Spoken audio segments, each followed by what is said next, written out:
ओम नमः शिवाय। श्री शिव महापुराण पढ़ने अथवा सुनने वाले के साथ ही साथ उसके पूरे कुल को भी मुक्ति मिलती है। सच्चिदानंद प्रभु शिवजी के चरित्र सुनने, पढ़ने और कहने से भी संपूर्ण पाप नष्ट हो जाते हैं और दोनों लोकों में आनंद प्राप्त होता है। इस प्रस्तुति में संपूर्ण श्री शिव महापुराण आपके सामने प्रस्तुत की गई है।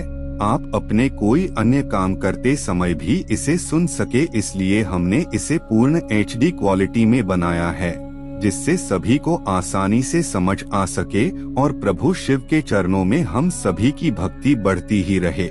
इसमें आपको शिव भक्ति का संपूर्ण ज्ञान अवश्य ही मिलेगा। जो भी व्यक्ति प्रभु शिव को हृदय में बसाकर इसे पढ़ेगा अथवा सुनेगा, उसके सभी दुख कष्ट काल शिवजी हर ले। इसी कामना के साथ आइए शुरू करते हैं पहली कथा। ओम नमः शिवाय।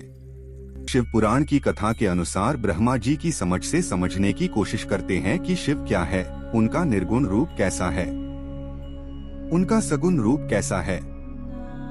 दोस्तों, होता ये है कि एक बार नारद जी ब्रह्मा जी से प्रश्न करते हैं कि हे पिता, मैं अब भी शिव जी की भक्ति से अनजान ही हूँ। वे सगुण और साथ ही निर्गुण रूप में भी किस प्रकार स्थित रहते हैं, वे आरंभ मध्य और अंत में भी किस प्रकार रहते हैं।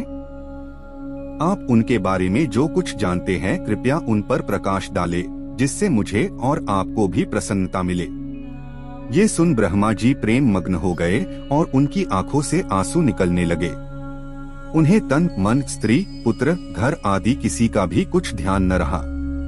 कुछ देर बाद जब वह पुनः सचेत हुए, शिव शिव कहते तथा शिव जी का ध्यान करते हुए हंसकर बोले, हे नारद, तुम्हें बहुत धन्यवाद है।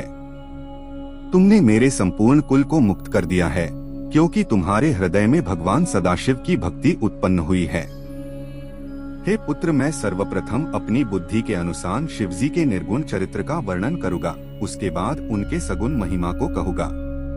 तुम्हें यह जान लेना चाहिए कि जिस समय सृष्टि का कहीं चिन्ह भी नहीं था, उस समय भगवान सदाशिव ही निर्गुण रूप से सर्वव्याप्त सच्चिदानंद स्वरूप एकमात्र पार ब्रह्मा थे। वे भगवान शिव ही सत्य एवं परमानंद रूप है।